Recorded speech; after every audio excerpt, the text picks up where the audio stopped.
चीनी बड़े नाराज हैं। वो उनकी एक टीम आई हुई है पाकिस्तान, वो कहते हैं हमें आप पे ट्रस्ट ही नहीं है। इधर नरेंद्र मोदी साहब बिल गेट से मिल रहे हैं। मैं कहता हूँ हमारे यहाँ बच्चा पैदा होता है तो आई भी बोलता है, AI भी बोलता है।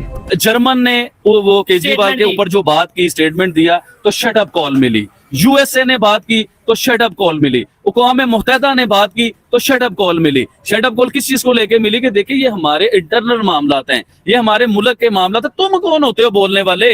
तुम यूएसए वाले कौन होते हो? तुम जर्मन वाले कौन होते हो? अक़वाम मुत्तहिदा कौन होती है? देखिए सर, बात सुनिएगा मेरी, इसे कहते हैं गैरतमंद वजीर आजम। जो लोग अभी दबे लफ्जों कह रहे हैं कि नहीं हमने पाकिस्तान के साथ नहीं रहना, पाकिस्तान के साथ नहीं रहना, वो खुले आम कहना शुरू कर देंगे। जैसे कि आपने गिलगित बल्तिस्तान के अंदर देखा कि वो लोग तो अब खुलेआम कहना शुरू कर दिए, उन्होंने तो प्रोटेस्ट करने शुरू कर दिए कि जी हमें बॉर्डर खोला जाए, हम भारत के साथ मिलना चाहते हैं। तो ये एक अलार्मिंग सिचुएशन है पाकिस्तान के अंदर कि जो आम पाकिस्तानी भी है वो ये सोचने पर मजबूर हो गया है कि उसका अब इस मुल्क के अंदर गुजारा बहुत मुश्किल है। कितनी फ्रीडम है वुमेन्स को पाकिस्तान के अंदर रहते हुए कि क्या वो जो दिल में आए वो कर सकती है या नहीं, बिल्कुल भी नहीं। वो किसी भी मामले में अपनी मर्जी से नहीं कर सकती। ड्रेसिंग से लेके कुछ भी कर ले, एक ड्रेसिंग है एक आम सी चीज, वो भी नहीं कर सकते अपनी मर्जी से। हम कंपैरिजन करें, हम उनसे ही अलग हुए, हिंदुस्तान की बात करें, क्या वहाँ पर वुमेन्स को ज्यादा एम्पावरमेंट किया जाता है? वहाँ पे ज्यादा है फ्रीडम है, वहाँ पे ज्यादा फ्रीडम है। अच्छा, ये इतनी यकीन से कैसे कह सकती हैं कि यहाँ पर नहीं वहाँ पर ज्यादा है? क्योंकि मैंने खुद देखा है। यहाँ पर एजुकेशन बहुत खराब है। यहाँ पर जस्ट वो ये है कि बस दिखाया जाता है कि हाँ ये चल रहा है, ये स्कूल बना रहे हैं, ये कॉलेज बना रहे हैं, उसमें क्या चीज हो रही है किसी को कुछ नहीं पता। सबसे ज्यादा मस्जिदें तोड़ी गई हैं, शहीद की गई हैं चाइना में। मुसलमानों के सबसे बड़ा जुल्म जो हुआ है वो चाइना के बीच में हुआ है। इंडिया ने वो जुल्म कभी नहीं किया। पर उसने बहुत काम किया है, मुझे इतना पता है। और नेबरिंग कंट्रीज के लिए आपने बोला कि वो नेबरिंग कंट्रीज के लिए अच्छे नहीं है। किस नेबरिंग कंट्री को धुतकारा है उन्होंने? धुतकारा नहीं, लेकिन उन्होंने अपनी कंट्री को सेफ रखा है, जिसकी वजह से नेबरिंग कंट्री को जैसे हमारे पाकिस्तान में हम मोदी को नहीं करते क्योंकि उन्होंने उनकी पावर स्ट्रॉन्ग की है। और बस इस तरह हम क्यों नहीं पसंद करते? वो तो अपनी कंट्री के लिए बहुत अच्छा काम करे और नेबरिंग कंट्रीज के साथ बनती भी बहुत है उनकी, सिवाय हमारे। हमारी तो वैसे भी इंडिया के साथ नहीं बनती है ना, तो इसी वजह से कि मोदी ने अपनी कंट्री पे बहुत फोकस किया है। और हम एज अ यूँ भी समझ सकते हैं कि एज अ जेलिसी यानी समझ गए, जेलिसी फैक्टर है ये।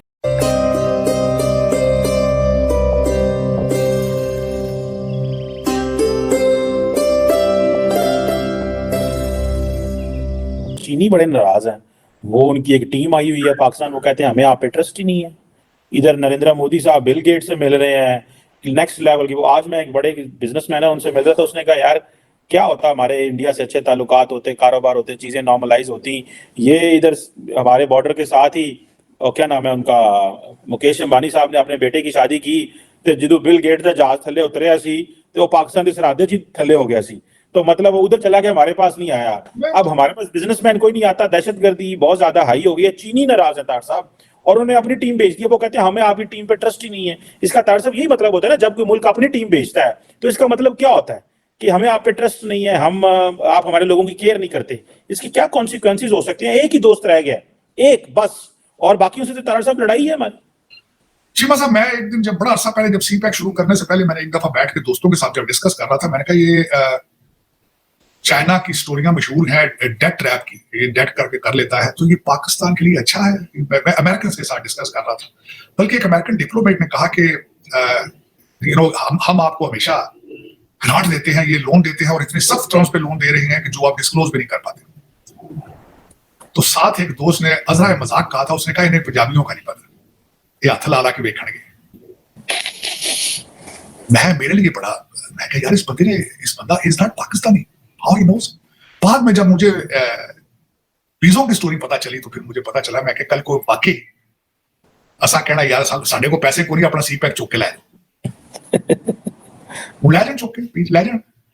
सरदार चीमा साहब, एक छोटा सा वाकया आपको बता, हमारे पंजाब के अंदर जो बंदा सबसे ज्यादा खतरनाक होता है, जो कर्जा ले लेता है, वो कहता है कसम चुआ लो तुहाडे पैसे बनते ने, देने भी नहीं लेकिन देंगे तां जब होंगे। सबसे ज्यादा खतरनाक वो होता है। आप उसको मार भी नहीं सकते, केस भी नहीं कर सकते, क्योंकि उसने कोर्ट में भी जाके यही कहना है, जज साहब छोटे छोटे मेरे ये 20 बच्चे हैं, सब हमारा ने, मैं कर्जा लिया था, दूंगा वापस, लेकिन दूंगा जब होंगे। क्या करेंगे? क्या करेंगे? हाँ, या तो लंदन की प्रॉपर्टियां आपने जो ली हैं वो दुबई में, या तो वो आके इन पे आके कब्जे करें आके चाइनीज, तो फिर है चीमा साहब, कर्जा इस वक्त भी आप IMF 8 बिलियन ले रहे हैं आप, उसमें से 2 वारदात होती किस तरह? मैंने आपको बताया था पाकिस्तान में वारदात अकेला ठेकेदार नहीं कर सकता, साथ ब्रिटिश एजेंट CSS वाले मिलते हैं, सारे तो मिलकर वारदात डालते हैं। चीमा साहब ये 8 बिलियन पहले कुछ तो इधर ही खा पी जाएंगे, पता नहीं पहुंचने भी कि नहीं पहुंचे, जो पहुंचेंगे तरक्याती मंसूबों के मद में वो सारे खा पी जाएंगे। आपके ब्रिटिश एजेंट और ठेकेदार मिलकर वारदात डालते हैं और वही पैसा बाहर आता है।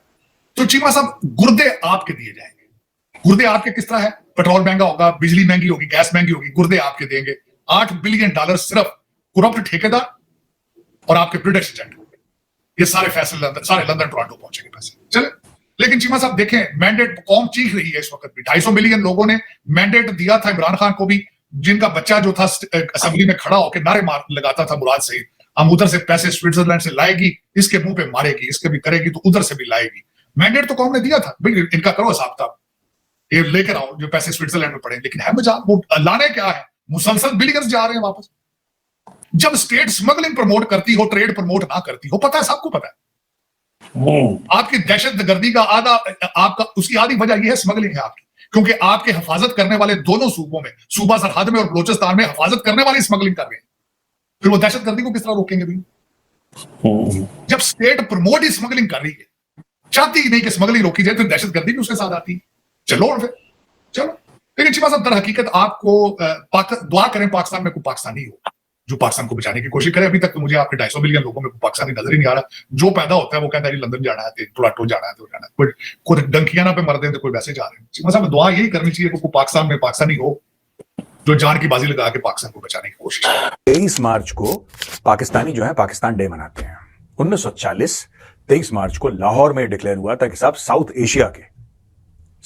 एशिया के जो मुसलमान हैं उनके लिए एक अलग मुल्क बनाया जाएगा और पाकिस्तान उसका नाम होगा।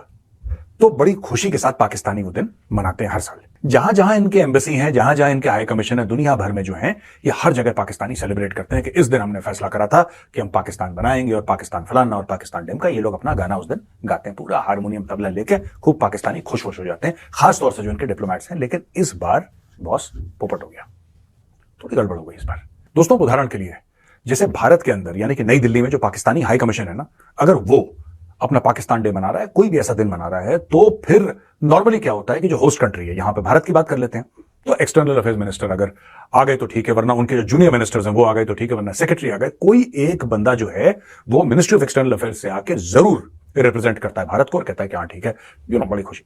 और ये चलता चला है। इस बार भारत से कोई नहीं गया। ये खबर है 23 मार्च की, लेकिन अभी आई है मीडिया में, ये कल की खबर है दोस्तों।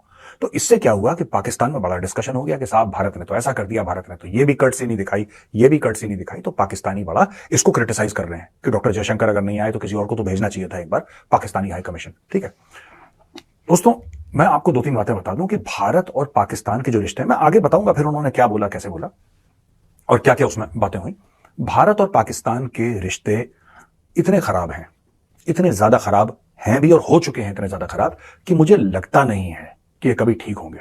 पाकिस्तानियों को अपने मुल्क के बारे में और अपने बारे में बड़ी सारी गलतफहमियां हैं पाकिस्तानियों को, और सबसे बड़ी गलतफहमी पाकिस्तानियों की ये है कि भारत और पाकिस्तान के अगर रिश्ते ठीक हो जाएंगे तो भारत को भी फायदा होगा और पाकिस्तान को भी फायदा होगा। भारत को क्या फायदा है?